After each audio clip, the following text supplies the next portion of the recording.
Welcome back, everybody, to another episode of This Is My Bourbon Podcast. I'm your host, Perry, and with me, for the first time in what feels like decades, is Swan. Hello. Hi. I made it. Every week I've got to start like that. Most last-minute recording session we've ever done. Yes. You texted me and said, "What are you doing?" Actually, what you texted me was, "You up?" Yes. And I said, "Not yet." Sorry, that was awful. That was pretty bad. That was pretty bad. No, Swan and I are finally sitting down and recording, catching up a little bit.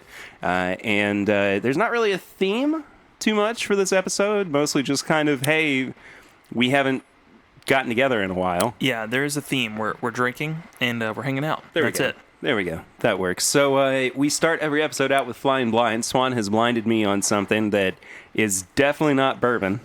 Yes. Okay, so to preface this, because I know there's some people that are like, oh, they're not doing bourbon this week, and then they hop off. This is the only one that's not bourbon. Okay. All right, cool. I mean, it's a scotch. There's no way it's not a scotch. Is it, though? Is it an Irish whiskey instead? You got me. Okay, there we go. Okay. Okay. I need to clear something up first. Yeah. I think I said recently on an episode, blue spot. Mm-hmm. But maybe I said green spot.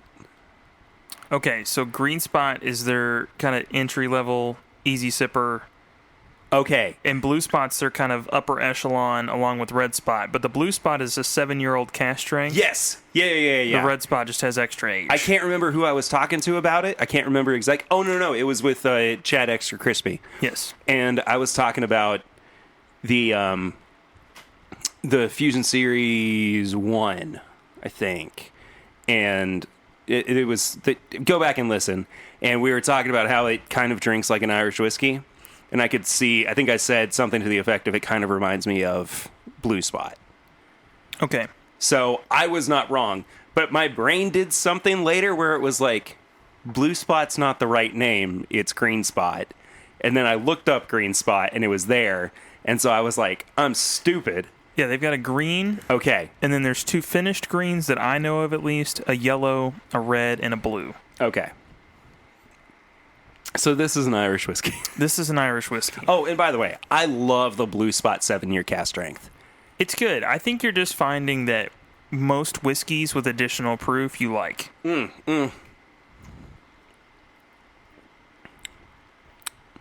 that's fair. That is weird. That tastes like barbecue sauce. Yes, a little bit. It's quite smoky. I don't know why my palate's leaning towards that tonight. So this doesn't have any peat to it. Yeah, and I'm not saying peat smoke. I'm saying just it tastes smoky. Like hickory smoked barbecue sauce? Something like that. So the reason you're kind of getting some funkiness to it... Uh-huh. Oh, Teeling. Yeah, this is Teeling. So this is their small batch. It's a rum cask finish. There we go. So that this one, the nice thing about Teeling, a lot of Irish whiskey likes to hover around that 40% mark. They always do 46 or above.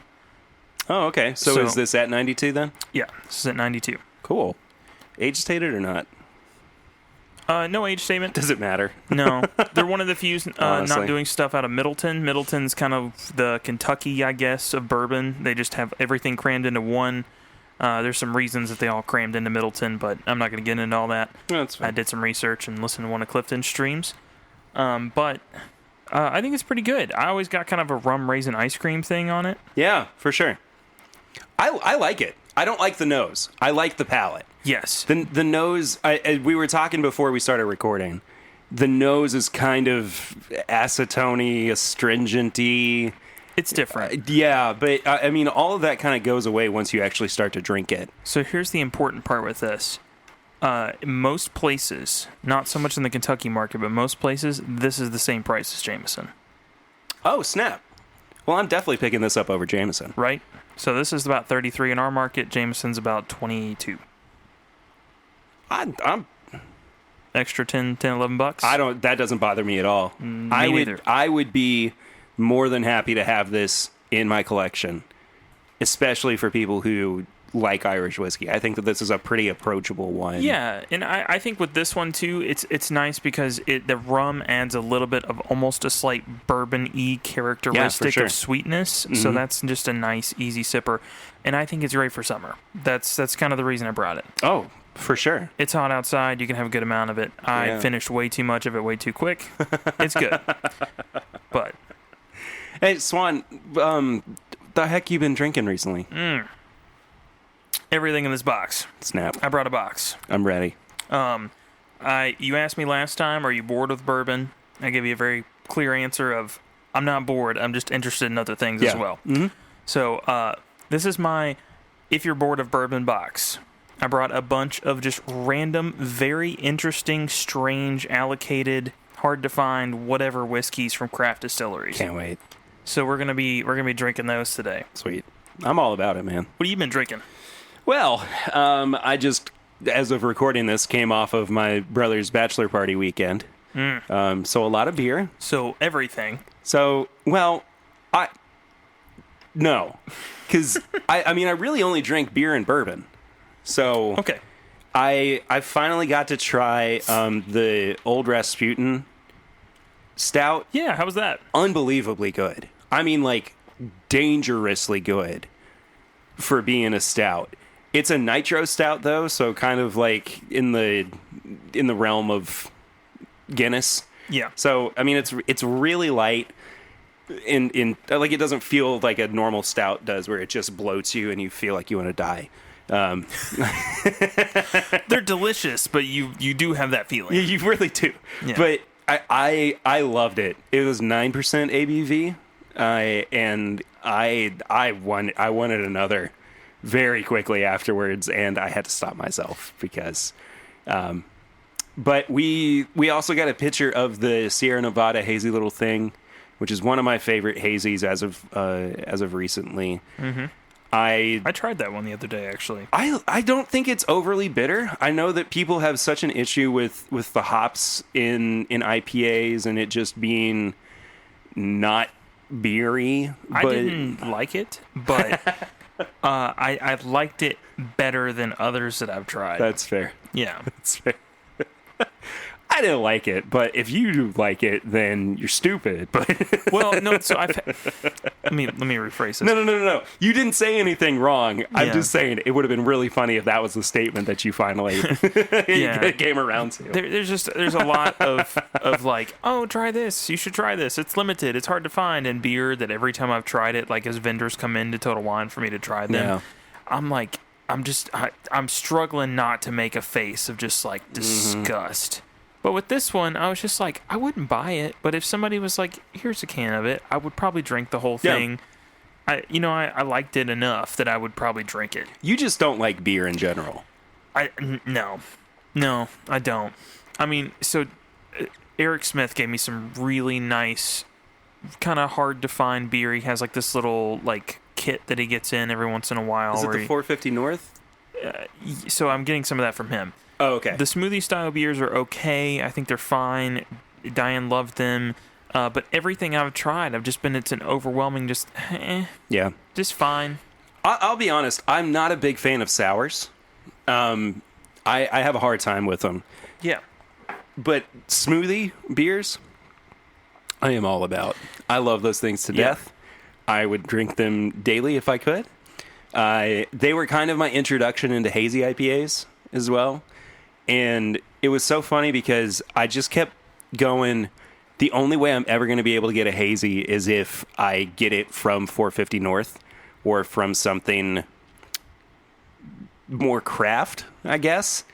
And then I discovered that there are plenty of other breweries who are making hazy IPAs. I was like, well, I'm getting on board with this one, Yeah. But anyway, that was a long way around for me to say that hazy IPAs are probably my favorite beer. And that's what you've been drinking. That's about what I've been drinking. We had some Turkey 101. We had some of the Maker's Sexual Chocolate last night as well. Nice. Which is one of the best Maker's picks I've ever had. It was good. I tried it at our meetup, and other than just having a phenomenal sticker, it is a very good pick. But yeah, I think that's about it for what I've been drinking recently. It's been kind of a tame week this past week as well. Mm-hmm. I've either been working or just doing podcast and video stuff and, trying to get the content out. So we're recording this episode basically like a week and a half in advance for when it's coming out. Yeah. So hopefully by this point, and I apologize that I didn't get the next YouTube video out in the time that I said I was going to, but my life is so busy and crazy, and we have a baby. So have you physically recorded it yet? I have. Okay. Cool. I have all that. I know exactly what I want to do with it. It's just I haven't sat down and taken the time to actually make it happen. Gotcha. I was about to say, if you need one of these bottles, because once we try them, you're going to want more of it. I do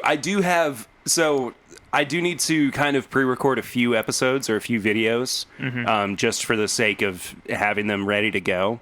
Because there is a period of 2 weeks where I'm going to be gone, and I need to kind of have that content at least in my back pocket, because I know that I'm going to need to upload something during that time. Yeah. So I apologize. I hope that video is out by now. I'm sorry that it's delayed. I'm actually legitimately very excited to get it out. I watched just the raw footage the other day just to get everything mapped out the way that I wanted it to be. And I was like, I would watch the heck out of this video and have a lot of fun with it. So that's the kind of content that I want to make, of course. It's something that I enjoy in and of itself. So youtube.com/This Is My Bourbon Podcast. If you're not yet subscribed, please do so. I also didn't say this up top, but if you have not yet subscribed to the show, do so in whatever podcast app you're listening to. Leave us a 5-star rating and review in your podcast app. We got one that we're going to read off later, I think. I don't think I've gotten through everything. Maybe I'm wrong. I recorded like 2 episodes in 2 days, and then a third one that I guested on with Film and Whiskey, which that episode will have been out for over a week now. Yeah. When this one comes out, we talked about Almost Famous, which is a movie that I thought I really liked, and then I had some harsh comments about it when we actually That's fair. dived into it. So, yeah.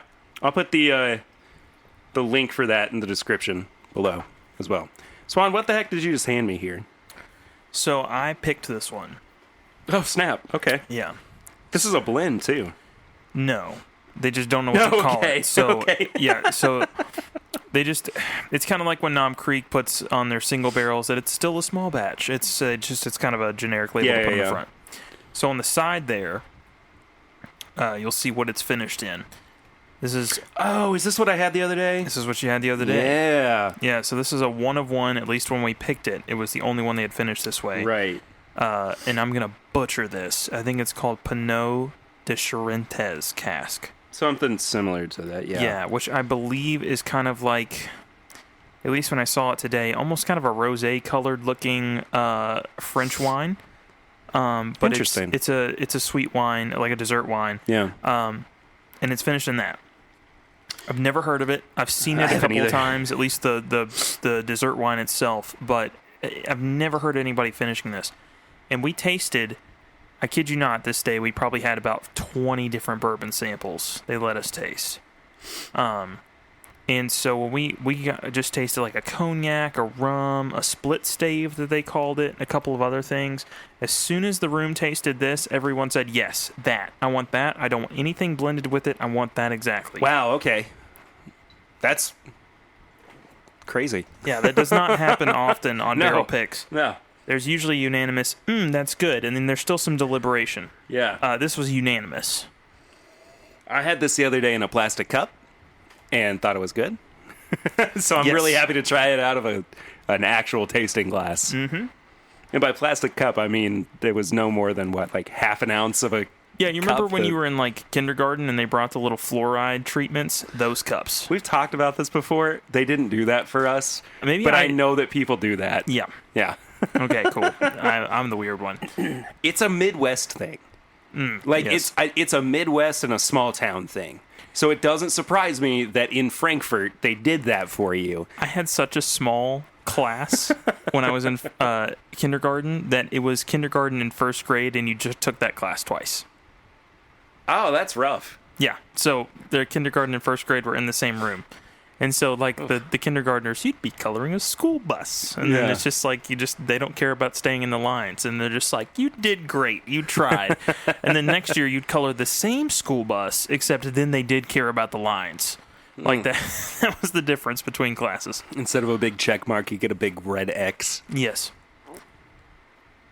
This is a super unique finish. It is. Which I would love to give as much credit as I possibly can to Ari Sussman, because this is 100%, dude. So interesting. Yeah. I'm glad that they're doing this, and I would love to highlight and even do one with them again if I can, that their barrel pick program. Yeah. Because if you went in and you tried this, a cognac, and a split stave, and you loved all three, but you're like, I like attributes of each, and you wanted to blend, they leave spots for you to do at least 3 separate barrels on the side of these on the pick sticker. And you can blend them. If you want 20% of one, 20% of the other, and 60% of the other, you can. That's crazy. So, I mean, that's insane, because I don't think there's anyone doing it quite to that level except for maybe Heaven's Door. But even then, theirs is just bourbon and rye. True. That is true. It's so fruity. You really do get that sweet wine influence midway through the palate, especially as it starts kind of leaning into the finish. It's so strange. Like, I really like it, but it's just, it's in its own league as far as what it could be. Yeah. You know, like, it's not playing the same game everybody else is. No, it's not. It's not. And it's not heavy-handed. It's just the right amount, which I think that's why the entire room was like that. Yeah. I need that. Yeah. And it got better with time. It was actually a little harsh when we first tasted it. But here's the big surprise with this for me. The physical proof. Yeah, it's 116.4? 116.4. Yeah. So it does not drink like that at all. We just jumped almost 20 proof points. Yeah. The things that my brain has started doing since I started Matt Madness it's so weird, because I don't ever remember being, and I've had to be because of this competition, of course, but I don't ever remember being this analytical about whiskeys. And again, I've had to be so that I know what it is because I want to succeed. I want to do well. Yeah. And as I start thinking about the characteristics of it. Why could this be finished? Why might this not be, what's the leveling out between proof and age? Because, I mean, like, that one in particular has been one that I've been thinking about, I think, maybe the most, because, you are getting a lot. If one is lower and the other is higher, it kind of balances out. Yeah. Right? But, it depends on, trying to figure out what's doing more work and, what's really providing the flavor of the whiskey. And so when I'm thinking about this, I'm thinking about that finishing and how it's kind of rounded off some of the rougher edges that might have been present with this one, but also introducing this whole new bouquet of flavor that is very clearly finished. Yes. I mean, it's so funny, and it might be power of suggestion, but I almost get the same feeling on my mouth, on my tongue, that I do with like a sparkling wine, with like a rosé or a champagne. Yeah, and I think it's interesting too, because this is usually something I'll look for to match the nose and the palate. This one does not. No, absolutely not. But because the nose almost has like a honeyed almond with like a little bit of almost like a Tootsie Roll. Yeah, like it's definitely darker. Yeah, and like if you smell if you get away from the glass a little further, you get like a Tootsie Roll almost. Yeah, absolutely. I'm actually getting some of that on the palate, not the palate, the finish. Yeah, as well. But then and this is the best way I can describe it. It's a little different. It's got a little more fruit to it, but it reminds me of a Sauterne finish a little, where it adds a little of that pear and almond and just kind of nice honeyed sweetness to it. But it's got like a fruitiness, almost like a raspberry style fruitiness that I get on it. It's nice. It's very interesting. I'm glad that they did it. And the funny thing about this is the mash bill actually looks very familiar on the side. It does, yeah. But it's just slightly different. It's just slightly different. So I don't know where they got it from, but it's good stuff. It's good stock. So we can talk about the mash bill. Yeah, here, I'll go ahead and read it off. It's basically the low rye mash bill at Four Roses. Yeah. Yeah, because this one is 73% corn, 20% rye, and 7 malted barley. So I wonder, because it's not particularly old distillate. No, because it's even at 116.4 proof, there was a yield of 240 bottles. Yeah. So, I mean, we're looking at what? Maybe 4 to 6 years, maybe? So we got a bourbon in that was picked the same day. It was 2 years and 8 months. Yeah, I tried that one. That one blew me away. Yeah. I couldn't believe that it was almost 3 years old. But okay, here's where my brain went, thinking about how it was almost Four Roses, but not. I think there's a chance this could have been contract distilled at Bullet. Totally fair. Because their low rye version, their low rye mash bill version of what they're doing at Four Roses is similar to that. And I can't remember exactly what it is, but it is almost exactly the same thing. And I've also been told that they've got a nice little deal. I believe Ari pointed this out on a stream with Clifton. I think they partner pretty well with Bardstown Bourbon Company to do some contract distilling. Yes. I think Neil actually talked about that too when I had him on the podcast. Yeah. So there's a good chance it could be from all over. But it's definitely, it's good stuff, man. Oh, I don't have any problem with it. It's so good. Now, I know all their rye is MGP. Because it's 95.5. Their stuff had some older stuff with it. It drinks just like MGP, but it's very good MGP. Yeah. Either way, kudos to them, man. I think they're going to have a long life of success ahead of them. I'm curious to see how weird the finishing can get. Because I think that's it.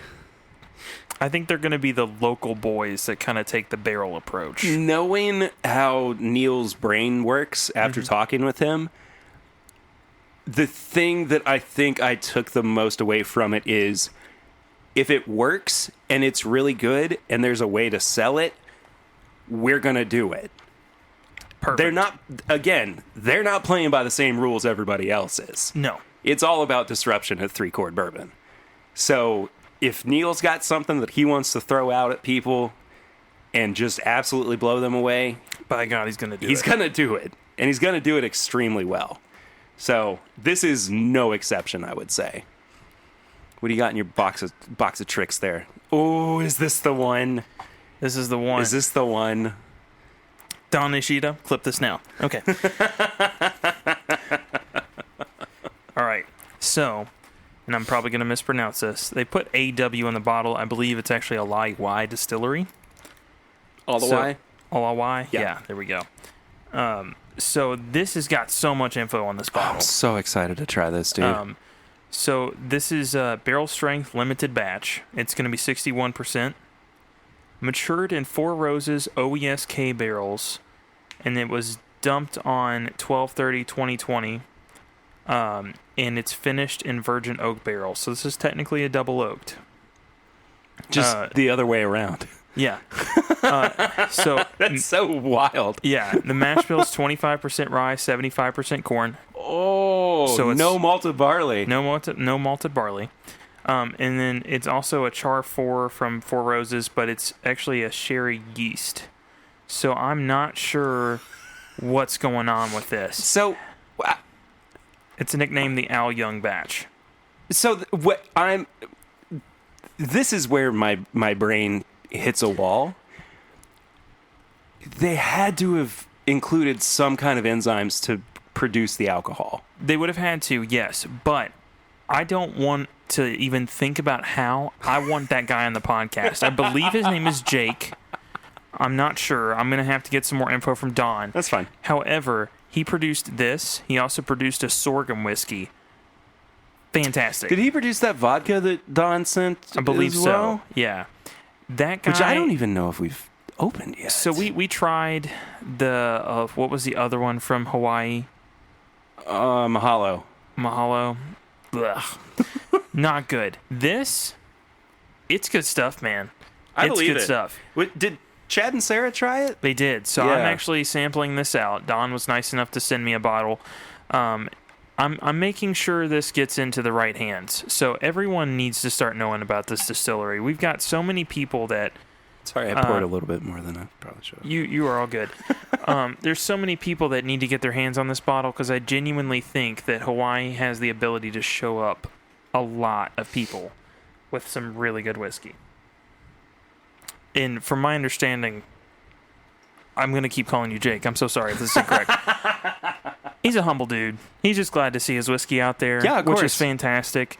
But, dude, you've got to start telling people about your whiskey. This is so good. I need to know every time a batch like this drops. How old is this? Do we have an age? So there was a misprint on the bottle. It's dumped on 12/30/2020, but I think it's around like 2 years. I don't Doesn't think smell it's super like it. old. It doesn't smell like 2 years old at all. Yeah, and it says on here that it was distilled 12/30/2020. There's no way, but That's impossible. yeah. So again, misprints happen. It's fine, but it's cool, man. It's really good stuff. And they did a tribute to Al Young on the back as well. That's awesome. Yep. So pick sticker and everything. Yeah. It's the most unassuming bottle. It is. It's very understated. Yeah, and I think if what he's going for is humility, He hit it. he did for Yeah. sure. I haven't even tasted it yet. This speaks for itself. Sure does, man. I mean, there's no fluff that needs to be added to sell this whiskey. That's a good nose, man. I'm not missing any of the malt on the nose. That extra finish with the second barrel, I think, is really helping to round it out. But it's just, at face value, it's just really enjoyable to smell. Yeah, it's a little harsh if you get your nose too yeah, far in there. yeah. But that when you're just nosing it, man, it's nice. We're still trying to teach Swan that you don't drink with your nose. You don't. So I've been chugging out of my nose for years now. sorry, your beak.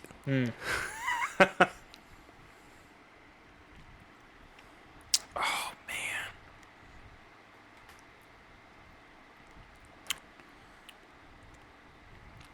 Whoa. Yeah, right? Whoa. It's chocolate and coffee. But there is a bold, big, but that finish is weird. That finish was like baking spices, but also cooking spices. Yeah. Like I said, I'm That bringing is unique whiskey to the table That today. is funky as heck. Sorry to swear, but Put it in the swear jar. Let's go. but there's this big, really bold citrus fruit note in the middle of the palate. Because it starts out a little like dark and mysterious, and then like it hits this bright spot that just feels like a ball of light in the middle. That is very It's very fruity. This reminds me of Terry's chocolate oranges. 100%. Yeah, Yes. it's good. Snap, dude. That's exactly what I'm thinking of. Terry's chocolate oranges, little coffee. It's almost got like a macadamia nut thing going on, which is hilarious to me because macadamia nut is a huge thing in Hawaii. No spam though. Darn it. Yeah. It's just good, man. What a roller coaster. It is. Can you see why I want people to try this? Yeah. Okay, that's why I'm piecing it out. I'd love to keep this bottle for myself, but people need to try this. Piece it out and keep 2 ounces for yourself. I already have, yeah. But so It's I'm giving some of this to iWhiskey She Wines. Mm-hmm. Clifton's getting some. It's Bourbon Night's getting some. My Daily Bourbon's getting some. Awesome. We're getting some, obviously, right now. And then I'm gonna probably see if I can send this to Jason at the Mash and Drum. Yeah, and absolutely I'll probably should. leave a 2-ounce sample with you and see if we can get this to the Grease. Oh, you know what's funny is I was thinking that the guys from the podcast absolutely should try this. I think they would. If they can this. hold on to it long enough instead of just shooting samples that I give them. Yeah. So we'll see. I definitely That's a story for a different time. I'm sorry. I definitely want to get this to as many people as I can that make content, and if there's anything left over, I'm definitely giving it to our patrons. Oh, for sure. Yeah. So it's good stuff, man.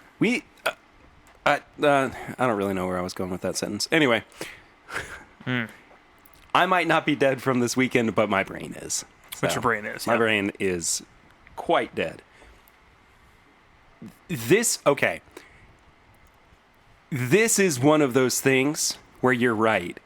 It keeps me interested in bourbon or keeps me interested in whiskey. Exactly. And don't get me wrong. I'm not bored with it. We talked about that before. I don't have any problem with going back to some of the standards, but yeah, it's nice to shake it up every now and then. And this is exactly what I wanted when I'm thinking about doing something even slightly different. This is delicious. It's good stuff, man. Oh, if only we could get it here. Jake, I need you to work on distribution. But that's it. That's my only complaint. I'm going to leave a little bit of that. Do it, man. I've also left a little bit of the 3-chord, so it's a good thing I have extra glasses laying around here. So one of these things is not unique, but it's just a good pick. The other one's very unique. What would you like to do first? Let's do pick then unique because we just did unique. Okay, cool. Are you okay with that? Yes, because the last one's the highest proof by far. Perfect. We're already at 122, by the way, so I'm so sorry.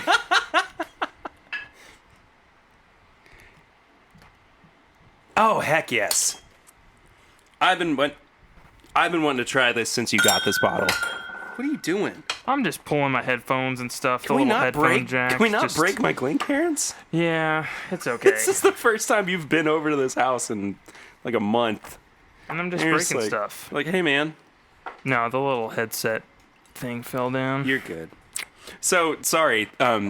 Swan distracted me with breaking everything. Yeah, I'm good at that. I'm going to pour a little bit more in this because you enjoy that, man.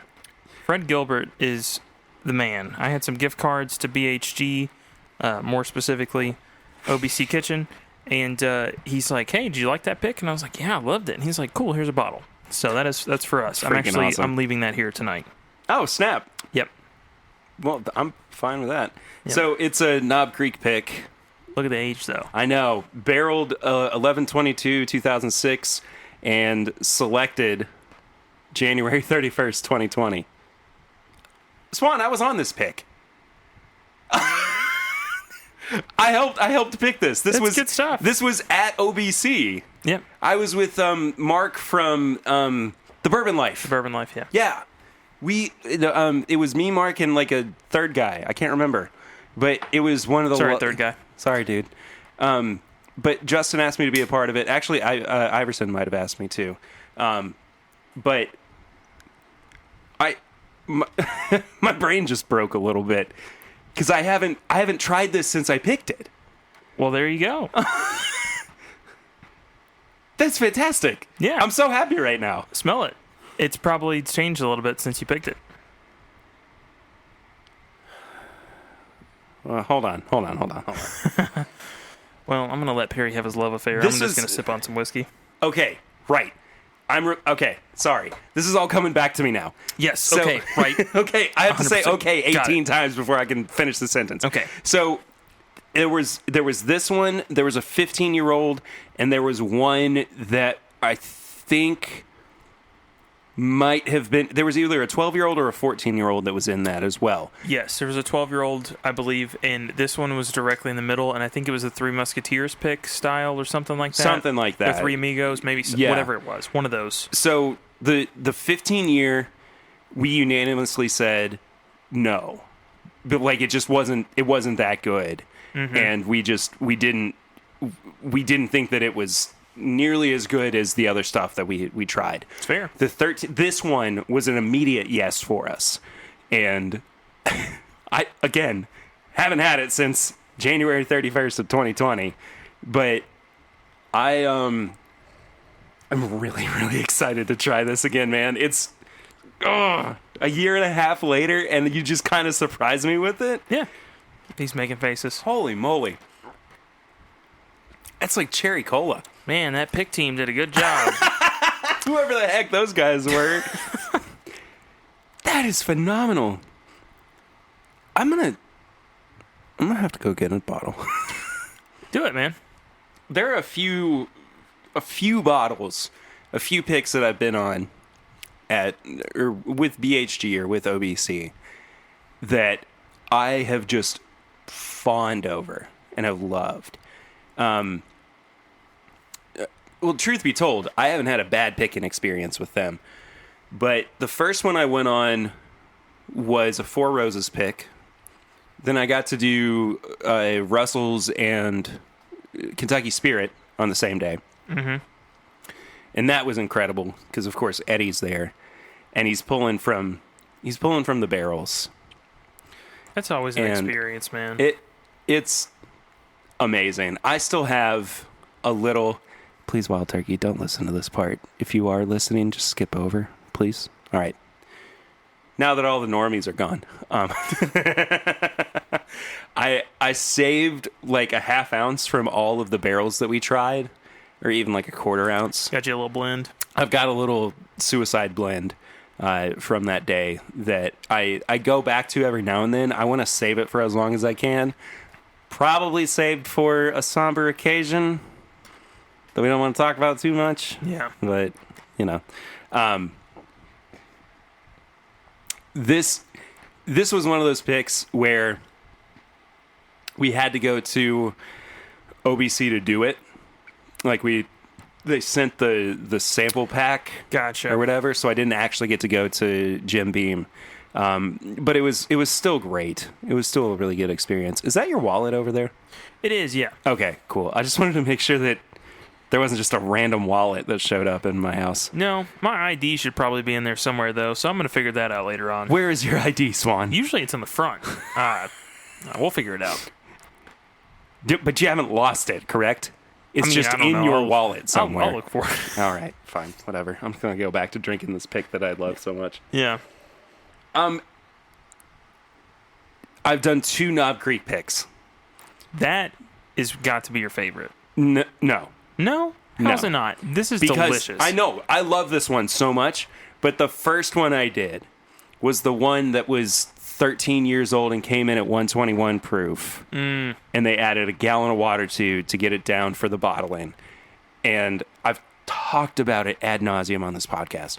But it was the closest to a barrel strength Knob Creek pick you could have. And it just, there was no difference between tasting it and what it was bottled at. It was exactly what it was intended to be. Good. And I loved it so much. This is a very close second, though. It's good. And pro tip, if you live in Kentucky, especially the Lexington or just like central Kentucky area, if you get an OBC gift card, you can use it towards the picks. That's phenomenal. Great Christmas idea. I'll put my address in the chat. I'm just... It's just nice, man. Are we getting listener Christmas gifts this year? I don't know. Maybe. Should we get each other Christmas gifts this year? I don't have money for that. Yeah, I don't either. I'll try. I've got a child. Yeah.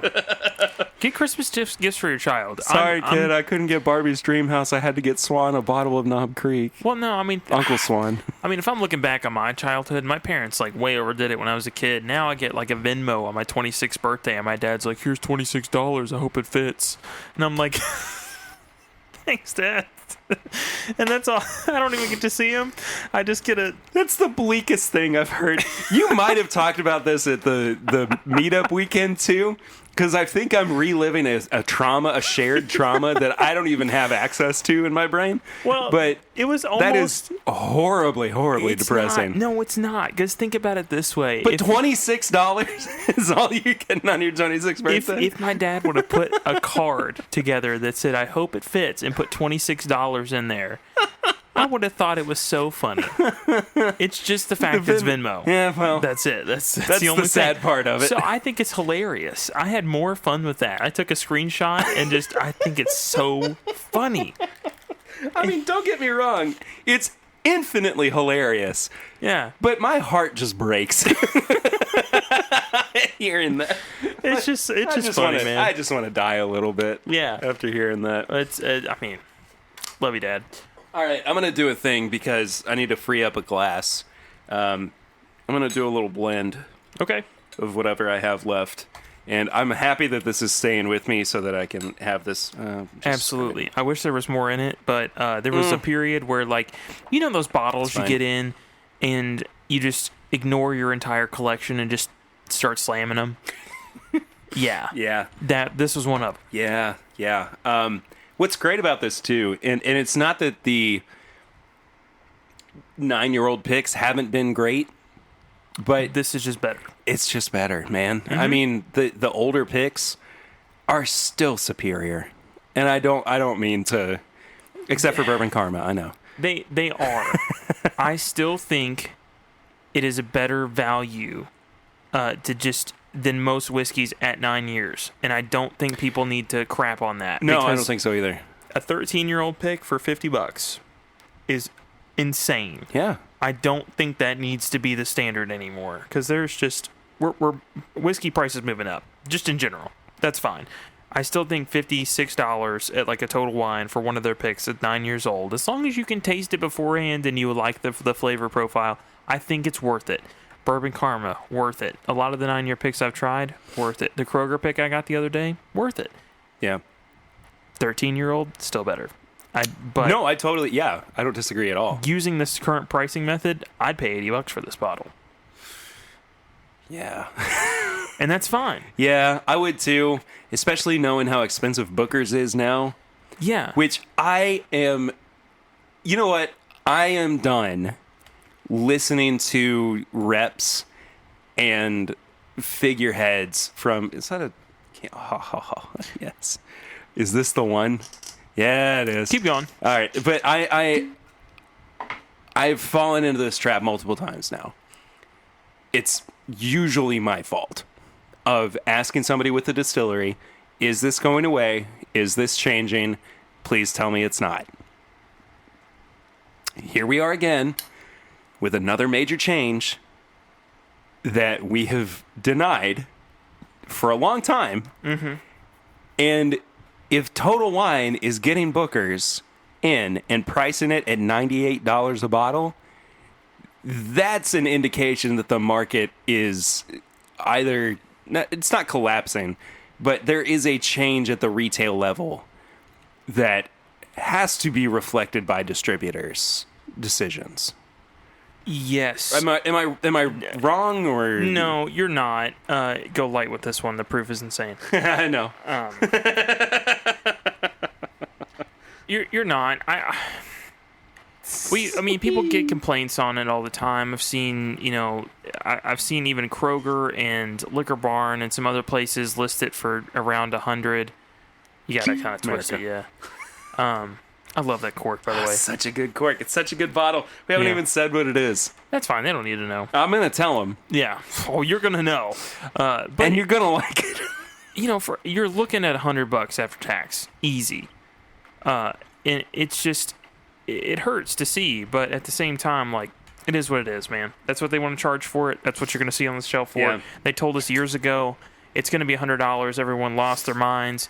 And then they're like, oh, just kidding, it's not. And then they've just slowly eased their way up. And now it literally is. Yeah. So, I mean, I can't justify paying $100 for a maybe 7-year-old bourbon maybe 6-year-old at this point. Well, and it's a blend, so that's the youngest in it. It is. But the quality of Booker's over the past few years has been dropping steadily. And the price has been going up quickly. How do you feel about Discovery Series? I think Discovery Series is one of the most consistent new releases on the market. Is it not the same concept as Booker's? Oh, crap. And it's $134.99 base price? All right. All right. You got me there. Okay. I'm just saying, like... I'll give you that one. People, I think, we're judging Booker's harshly. I don't like it at that price, but I can't keep saying because I used to get it at $64.99 that I'm upset that it's at $100. Okay. I just don't think that it currently, that what I'm paying for is what I'm receiving in my glass. Because the last batch that I had, I was not super impressed with. I've not been one of those people that's bought every single release that's come out, but the ones that I've tried, I've not been impressed with. Yeah. Okay. I'm only asking this slightly to play devil's advocate. Isn't Discovery Series, though... Don't they have like nothing lower than like 10 years though in those products? Yeah. So I think that's. But it's also another $35 if you get it at retail, because it's technically an allocated item now. Yeah. I'm still gonna give it to you because I think that there is a fairness in that argument. I think this is what is the whiskey market now, and we just got to get used to it. It is what it is, man. I've also just been holding onto this bottle like a baby since you handed it to me because I like this bottle so much. How do you feel about coffee? Well, I'm a huge fan of coffee. Cool. Can't get my day started without a cup of joe, am I right? I hate this. Do you want to go? Be back in 6 weeks, guys. Do you want to go back on sabbatical or? So, do we want to talk about that for a second? Yeah. So, I'm not kicking you off the podcast. No, I just have a crap schedule. You Let's have be a honest. really horrible schedule, and the only time that we can find common ground to record on is whenever you text me and say you up. Yeah. Basically. So whenever I have booty call Perry, we can record. I'm not kicking Swan off the podcast, but I am giving him the freedom to say I'm available to do this either right now or I might be able to in a couple of days. And I've done it consistently when I get time. Exactly. So we're just moving away slightly from Swan being as regular on the podcast as he has been in the past. It's not a decision that I love. There will be some changes to the format. It's still going to be the same show, essentially. And when you do interviews, me getting on and doing the pregame chats, that's not going to... It's easy. I can do that. Exactly. It's mostly just I work like 10 to 8:30. Perry, as a kid, he's usually going to bed by the time that I'm finally getting home and out of work clothes and I've eaten and I'm ready to go. And it doesn't line up very well. And then my days off... there are usually days where I have something it's usually going on in the evening. Oh, you're off today, and then I've got family stuff to do, or this is happening, or I've neglected to clean my house, or something. Something's always going on. So when I get 2 days in a row, it's immediately like, Perry, hello, hi, hello, friend. We're doing stuff. So you're still going to be around as much as you can. I'm not going to put this as like a period. I know that at some point things are going to change to the point where you probably aren't going to be on the podcast anymore. That's fine. It's fair. Not as a co-host. I will be more of a guest. Exactly. Yes. And, we know that you will more than likely be moving at some point. Yeah, we're looking into that. Yeah. So, I mean, with that in mind, it would be more remote. We do have plans for when that occurs. I need a co-host. Yes. Right? And I'm not trying to replace Swan, but I am trying to give myself the support that I need. I think having consistent content with one person is important. It is. Yeah. Yeah. And who knows? I might get to the point where I can do that again. Exactly. You never know. But we're kind of setting things in motion so that we have a fail safe should push come to shove, and Swan cannot be the regular co-host. And we'll talk about it when the time comes. I'm not trying to set us up for failure or anything. That's not the point. The point is, the show is always going to be the show. I'm always going to be here. Things change behind the scenes from time to time. But the important thing is, you will always have This Is My Bourbon podcast in one capacity or another. But, it's nothing new. We've had to shift over the past 3.5 years with what we do normally. And this is no different. It's just, things change, life situations change. And, if you don't wind up being full-time co-host anymore, we're still going to have you on. It's not like I'm banning you from being on the show. I still want to have Curtis on. I still want to have Tanner on from time to time. It's just a matter of making it all work. So that's all. I'm mostly convincing myself that everything's okay. Yeah. Should we tell people what we poured? Okay, so this is Kings County Distillery Blender's Reserve 6-year. So this is 140 proof. So it's This is the best thing we smelled all night. Yes. So it is 100% country ham and coffee. Oh. I want to go to the Beaumont Inn. I want to get a plate of their country ham dinner. Mm-hmm. And I want to pour myself 2 ounces of this and pair it. And I want to live that life because it sounds like the best version of my life right now. Yeah. So you will definitely want to look up some information on this distillery. I've been reaching out to them pretty consistently over the past year or so, just kind of telling them I enjoy their products and letting them know that I'd love to see their products in Kentucky. Steven Sussman was nice enough to send this to me. Mm-hmm. And this was like $100, right? This was about $130. Oh, well. So I might be getting a bottle of this. you do have to realize this: they are a smaller distillery. They're in Brooklyn, I believe, and that they are a craft. They are legitimately a craft distillery. They do open air fermentation. They use very specific Scotland-based yeast strains. They've got some really good stuff going on, and more importantly, just to kind of support small business, because that's a huge movement right now. Perry's making all sorts of faces. He tasted it. That's fine. Keep talking. They just in New York made it to where they could no longer ship locally. So you have got to go to this distillery. They literally told them that they were going to have a significant amount of notice, and I believe at least New York told them that, no, you're ending today. So a portion of their business that really helped them bring in some significant income, start some new interesting projects, and just kind of put them on the map, at least for New York, is shut down now. Now, they did just get distribution in Kentucky, which I'm super glad about, but it's been very minimal. Yeah, I mean, we're not going to be seeing 140 proof bourbon here. But they do some crazy stuff. This works quickly. Sorry. They have a peated rye.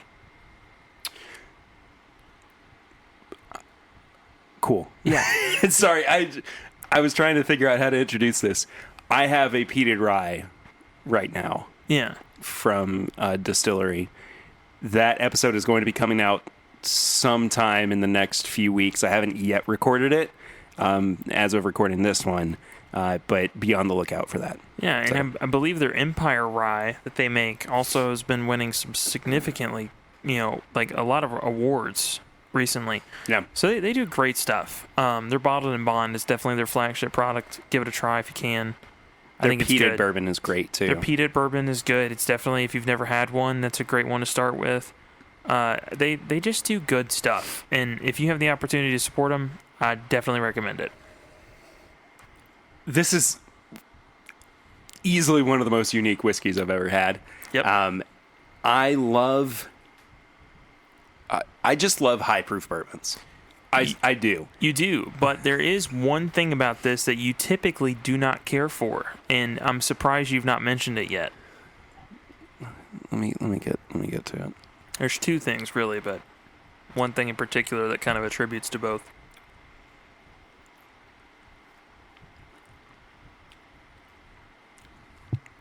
I'm drawing a blank here, Swan. What am I missing? This was not done in 53-gallon barrels. That's not a deal breaker for me necessarily, but it's not. But it's not always a recipe for success. Yes, for me either. So usually, when somebody comments that it's not done in 53-gallon barrels, a lot of the bourbon crowd is just like, "Oh, you're hyper aging," blah blah blah blah blah. Yeah. This is an occasion where it's done correctly. Yeah, I totally agree. It sometimes can come off as a little dry, a little tannic. I don't care. But it's just the right amount with this one, man. It's so funny because I think this is one of the best finishes I've ever had. Yeah. Just hands down. But are you about to say something about the finish? I love it. Oh, okay. I love the finish. I think the proof is fantastic. Yeah. I'm all for some hazmat. Middleton opens its first dedicated Irish whiskey shop in Dublin. I just got that notification. Yeah. We were talking about Middleton at the beginning of the show. That's crazy. Yep. Sorry. Anyway, what is the second thing that I don't like? The tannic, like the dry finish. So the drying amount on the palate. That doesn't bother me as much as it does Chad. Yes.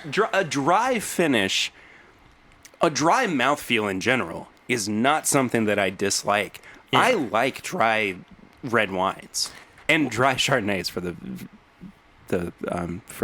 matter of fact. I don't know what I was trying to say there. Their barrel entry proof is designed like the way that they put it in to keep it from getting dry. Yeah. But when you get to this proof, there is going to be some dryness present. Oh. There's no 100%. No avoiding it. It's 6 years in mini barrels. It's like you're licking an oak stave. Yes. It's good though. I don't have any problem with it. I figured you'd like it. I mean, I do. This is like the second time I've tried it, I think. So you had their cask strength peated bourbon. Right. But did you not have this at the meetup? I did have this at the meetup. I think I'm... we had so much of the meetup, who knows? I gotta be honest with you, I don't remember. Yeah. But their peated bourbon, I got a pick of it. Yeah, you did. And that's right. usually they're right at like 100 proof, I think. Something like that. Maybe 90 something. But that one's 130 and some change. Mm-hmm. So it's good stuff. That's right. That's right. Is there anything else left in your little magical box of tricks? No. Do you want me to grab something, or should we go ahead and start wrapping up? 140 proof. I'm done for the night. Yeah, that's probably a good idea. I needed this in a bad way. I needed to just kind of relax and have a couple drinks, and I mean, never mind. Drink some off hours. Yeah, I think we're pretty well posed for tips and bits now.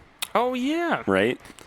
Have you forgotten about tips and bits? Completely. Yeah. Well, this is where we recommend things. Super unprepared. Yeah, that's all right. Do you have anything?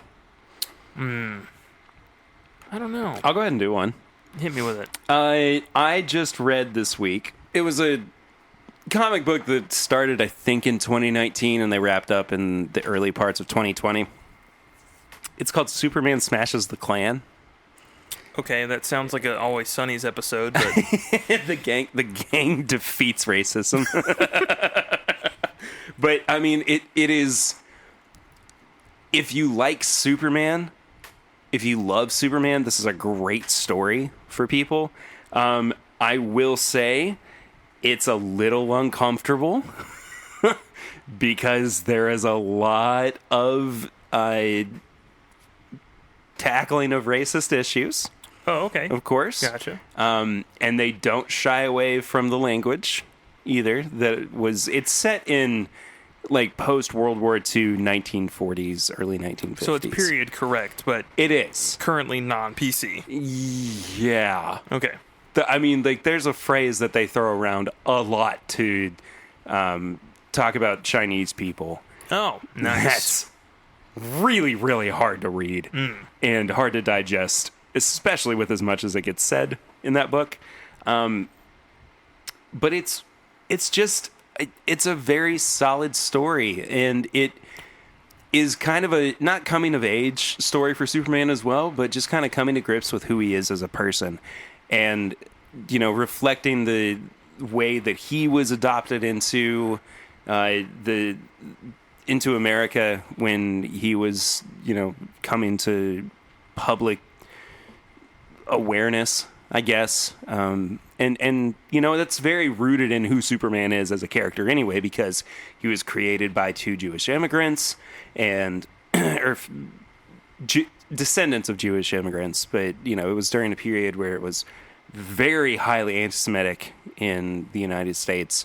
And, just trying to show somebody who can be great and awesome and successful despite the fact that they might not be the idea of, American perfection. I hate saying that out loud. It's not idealistic. Yeah. But he's not just the symbol of hope or the fighter for truth, justice, and the American way.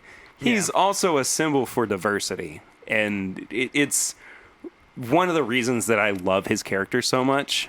And I don't ever really talk about that, and this is not the forum for it necessarily, but I have such a great admiration for Superman and that character, and I just, he's just one of those guys where it's like, kind of like, I know he's fake, but I look up to him. That's fair. You know what I mean? Anyway. Yeah. Superman Smashes the Klan. It's like $10 on Comixology. You can probably find it for about $15 at a comic book store. Something like that. Yeah. So, I think I've honestly kind of gone over my tips and bits. Kings County. No, seriously. Kings County. Just please support them. I mean, like, no kidding. There's stuff that really just kills distilleries and just cutting off shipping methods. And I mean, we struggle with that in Kentucky too. I can't get on master malts or anything and just ship to my house. Isn't that changing though? It's supposed to be, but I mean, I've not seen it yet. But just stuff like that just kills businesses, man. Especially since we just went through all this. Yeah. Just kind of support your local distillery.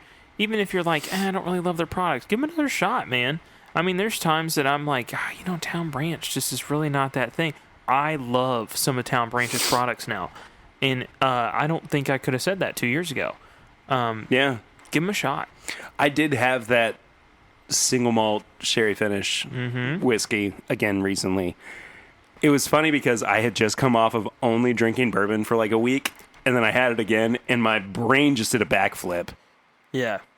Trying to comprehend what it was that I was drinking. But man, if it isn't delicious. Yeah. I mean, it just support local. I think that's so important right now. I mean, just this morning. We're local. We're a small business. Yeah. But, I mean, just this morning, I traveled halfway across our town just to go get donuts. But it's so much better to go to North Lime than it is to go to Dunkin'. Yeah. And it's just worth it. They got better donuts anyway at North Lime. They do, but that's the thing is some people are just such a sucker for convenience. And I mean, I know I stumbled over my words there. Perry's having a great time. They're all suckers. All suckers. They're all suckers. Yeah, but I mean, just for convenience sake, you can't always jump on it, man. Sometimes you may have to drive a little further. You may have to wait in line. You may not have a curbside option, but I mean, it's so worth it, man. There's plenty of local restaurants too that, I mean, at least in Lexington, that have been doing curbside since the pandemic started. There are. Like, we went to the Social Vegan today. I don't know if you've ever been there before. I'm not, no. It's actually really good. I'm sure it is. Yeah, I'm a very meat and potatoes kind of person. I mean, so am I, but, it was good. Over the past year, as, plant-based alternatives have been more common, or, what is it? Beyond Meat? Yeah. Has become more popular as well. I mean, I've kind of just gone, well, if that's how it is. Let's just take everything you just said and push it off to the side for a second. They have bourbon ball slushes at the Social Vegan. Oh, well, okay. Yep. Now you got to go. I'm going to be there this week. was great. Wait, does it have any whiskey in it? Yes. Yes. Bourbon is vegan. Yep. So, it is. It is. I don't even know what I was going to say there. I mean, but just drinking support local, 140 man. proof bourbon. That's the point. Distilleries, restaurants, whatever you got. Just if you want them to stay around, you've got to vote with your dollars. Amen. That is important. Amen to that. This is a little bit of a shorter episode, but that's okay. Yeah, we're just catching up. Just hanging out. I'm happy to do it. We had some really good whiskeys. Yeah. Or bourbons, I guess. I mean, the Teeling was pretty great. The Teeling's fine, but it's also the cheapest one out of the bunch. And it's meant to be a base, either mixing or just sipping whiskey that you throw back. Do people do Irish whiskey and Coke? You can. I think this one would do well with it. I think this and some like vanilla Coke. You know what we should do? We should do a which whiskey is best with Coke off. Hands down, benchmark top floor. I guess we have already kind of done that. Yeah. Man, we've still got banked episodes from when we thought that we were going to be off for like 6 months. Yeah, because we didn't know what the pandemic was going to do. No. This is before Eden was born. Oh, yeah, that too. Yeah, so, I mean, I've got backlog of content that... Let me try that sentence again. I've got a backlog of content that I could put out eventually. That being said, we were really tired and sad by the end of that recording week. Yes. Yeah. Backlog content. Constipated content. I've got backlog content. Thanks so much, everybody, for listening to the show this week. Swan, where can people find you on social media? I'm at SwanTBF on Instagram. And that's it. I'm at PRitter1492 on all social media channels. If you want to follow the show itself, it's at My Bourbon Pod on Instagram, Facebook, and Twitter, and really anywhere that there is social media. You can also leave us a 5-star rating and review on the iTunes podcast app or wherever you listen to your podcasts. I think I need to check real quick. We might have a new review. Oh, nope, I was wrong. That's fine. Leave us one, and we'll read it out here on the show. Or if you don't want us to, tell us, and we won't. You can find all of our apparel and merchandise at bourbonshop.threadless.com, including skateboards. Got to sell some of those, not for any particular reason, just because I want to see more of them out and about. Mm-hmm. You can even take it and just break it right in half. I don't care. Gosh. I mean, I'm getting the money for it. You can send questions or comments to thisismybourbonshop@gmail.com. You can send us a voicemail for our infrequent barrel ring segment where people ask us questions or send in comments or thoughts to 859-428-8253. What else do we do? YouTube.com/thisismybourbonpodcast, which is where I do some special edited content and also go live every Thursday evening at 8 o'clock. That's Eastern time. You just are looking at me like I need to look at my phone. I'll look at it after we're done recording. Yeah, it's all good. Yeah, I probably shouldn't look at it right now. And last but not least, patreon.com/mybourbonpodcast. For as little as $1 a month, you can help support the show. For as little as $5 a month, you get bonus content, which includes Patreon pregame chats, last call soon, and early access to the YouTube videos. And also, it helps support the show. And you also get some other benefits as well. There's different tiers. So you can go check that out. That does it for this week. We definitely had 140 proof whiskey tonight. You did. I had a small sip of it, and I'm losing my mind very quickly. Yeah, it hit you like a brick. Yeah, it did. Anyway, we'll see you guys next week. But until then, I'm Perry. And I'm Swan. And this is My Bourbon Podcast.